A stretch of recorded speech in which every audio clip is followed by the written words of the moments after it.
Ladies and gentlemen, welcome back to another video on the Losey channel, and today we are back with the Premier League predictions from game week number 3. And my god, I've had an absolute stinker, lads. Oh god, I want to cry. You are miles in front. But guys, before we get in the video, please remember to like, subscribe and comment. Subscribe to help us reach my goal of 300 subscribers by the end of the year. The support's been mint. We're nearly there, and let's get into the video. So ladies and gentlemen, here we go, back on the trusty word. And we're going to start looking at the the second week points. So the point totals was Kieran 14 points and the viewers won 21 points, guys. So remember, if you're new to the channel, obviously, as I said, subscribe. But at the end of this Premier League season, if you guys have subscribed in the last video, you'll be in with a chance of winning the giveaway if you guys beat me. And at the minute, you've got a good lead. But let's dive into the first game of game week number 3, Friday night football, Luton versus Chelsea. I said it would be Chelsea 3, Luton 0, and it was Chelsea 3, Luton 1. That's 3 points on the board for Kieran. Absolutely buzzing. I had a feeling this actually would have been the score. I thought it's Stamford Bridge. Obviously, they got beat by West Ham. They need a big response. They got a big response, and I'm happy. I'm delighted I got that one right. Going into game number 2, guys, it was Bournemouth versus Spurs. I said Spurs would win 2-1. It ended 2-0 Spurs. I was a goal off. I was torn between, if you watch the video, I was torn between 2-0, 2-1. I just thought Bournemouth might sneak one at home, might catch Spurs. But I was wrong. But hey, 1 point's better than none, guys. You know, when it comes to the end, that 1 point could be massive, you know. So I hope that 1 point is massive, to be honest with you, because some of these guys have had absolute stinkers with, like, honest to God, like you'll see. Next up, we go Arsenal versus Fulham. 1 stinker. I said Arsenal 4, Fulham 0. What was I thinking? Honestly, what on God's planet was I thinking? It ended 2-2. That's 3 points for the viewers. This new Arsenal system, the Thomas Partey at right back, I don't think it's working. I think that maybe we should try back to basics, but, you know, Arteta has more of an understanding than me. Clearly sees something in Partey for him to play that role, and I know he wants that extra body in midfield to help the likes of new boys, Rice, Havertz, and stuff. So, you know, an order God, but it's not working. I think he should go. I think he should go back to these last season, which just keep Zinchenko left back, someone who can invade properly. But we'll see what happens, because obviously they go to Man U next week, and also, you know, predictions for game week 4. Yes, game week 4 already. That'll be out tomorrow on the channel, so stay tuned for that, guys. But the next game was Brentford versus Palace. I said Brentford 2, Palace 0. I thought Brentford are the class at home. They don't really lose games. Didn't expect them to lose, but Crystal Palace did end up picking up a point there. Quite disappointed with Brentford for this one. You know, I think Brentford should have looked after us, got the 3 points, but they didn't. But Crystal Palace, you know, they're not a bad team. Brentford are a very good team, especially at home. That's what my thinking was. I just thought, you know, Brentford will. I was like, they will do all right. So that's another 3 points to the viewers. So that's already, so far this game week, you guys have got 6 points. I've got 4 points. Now, going into the next game, Everton versus Wolves. I said it would be Everton 1, Wolves 1. But it was Wolves 1, Everton 0. Now I'm disappointed with Everton at Goodison Park. You know, I thought at least get a point, Everton. Come on, you create chance. You should have scored, but you didn't. I thought going into this game, I thought 2 poor-ish teams really with poor finishing. I said it could end 0-0, could end 1-1. I thought it would have been a draw. I said 1-1. I kind of wish I just said 1-0 Wolves and they would nick it now. Salah Kalazic, I think that's what he's called. This big 6'7" guy. I think he scored like the 87th minute or late winner for Wolverhampton. But I got that terribly wrong as well, guys. That's another 3 points to the viewers. For God's sake, that's 9-4. This game week already, I'm getting smashed. Next game was Manchester United versus Nottingham Forest. I thought Man U would win. By God, they did it the hard way. I said it would be Manchester United 2, Nottingham Forest 0. The actual score was Manchester United 3, Nottingham Forest 2. So that's a point for me, guys. But I think, did Nottingham Forest go up like 2-0 in 4 minutes or something? It was just a poor start from Man U, but the fullback had a good comeback to get back into the game. And thank God they saved this. They got us a point, thank God. So I'm grateful that Man U did. I would have preferred Man U to lose, just because obviously I support Newcastle, and I want every team that's meant to be in the top 6 to lose, but it didn't happen. And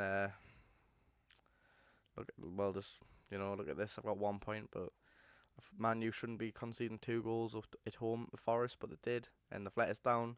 I wish they won 2-0, but it's not the end of the world. It's still a point for me. And as I said before, that point could be crucial. But guys, going into the next game now, it's actually Brighton versus West Ham. Come on, Brighton. Come on.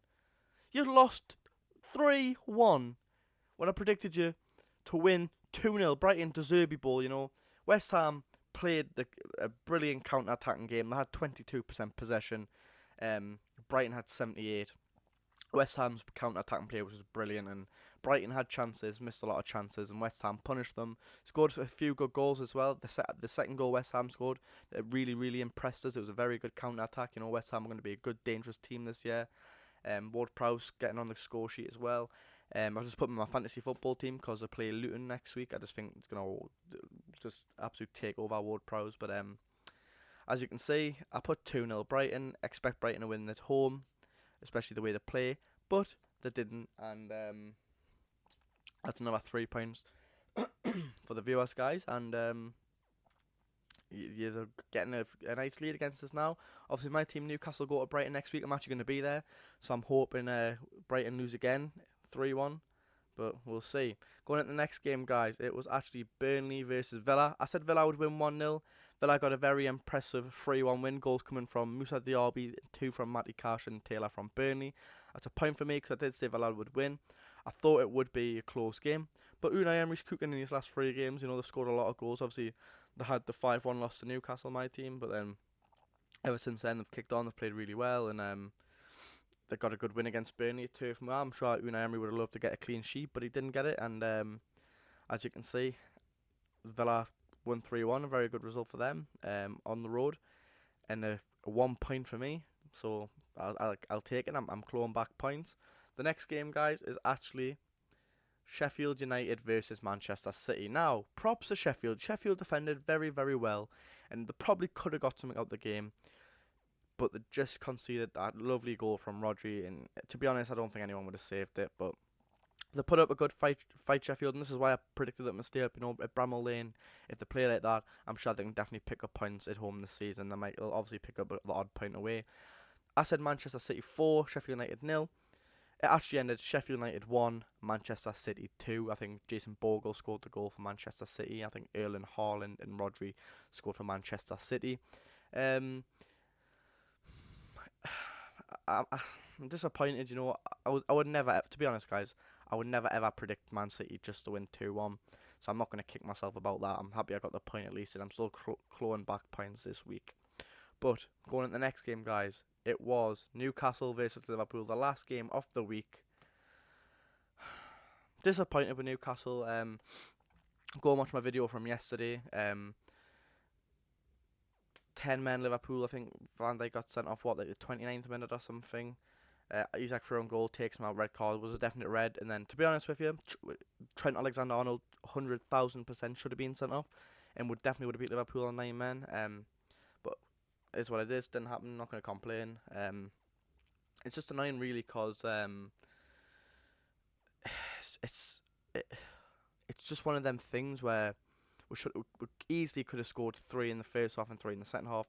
Then put the game away. It's poor decisions, poor substitutions, poor all around the pitch, really, in my opinion. I think our best player yesterday was Trippier and Anthony Gordon. Anthony Gordon was my man of the match. Them were the only 2 players where I thought, and Botman, you had a really, really good game, but everyone else just weren't on it yesterday, and it's sad to see, lost 2 on the bounce, lost to 2 great teams in Manchester City and Liverpool, but hopefully it will bounce back at Brighton next week. It's going to be a very, very tough game, but we need to show a reaction, because if we pick up 3 points from our first 4 games, that is very, very poor. Even if we pick 4 points from 4, it's very, very poor in my opinion. But it's a 3 points for the viewers again, so that means going into game week 4, at the end of game week 3, Kieran sits on, so me, on 21 points, and you guys sit on 36 points. I've got to have a really, really good week to get back here. At least close something back. And there is some hard games next week, like Arsenal versus Man United and stuff. So I'm gonna actually go and record the video straight after this one, guys. But I'm nervous. I am very, very nervous. I'm gonna take a long, hard think about this next week, because I need to start clawing back some points. I cannot let my pride, my ego in football, my ball knowledge be challenged and beaten by you guys. So, and obviously, it's obviously you guys on picking the results. You'll just, if I get it wrong, obviously, you know what I mean. But I think it's easier for you guys to pick up points because there's always an upset in the league. But guys, I want to thank you so much for watching the video. Support has been amazing. Don't remember to like, subscribe, and comment. Help us reach my goal of 300 subscribers by the end of the year. And I'll see you in the next one. Goodbye.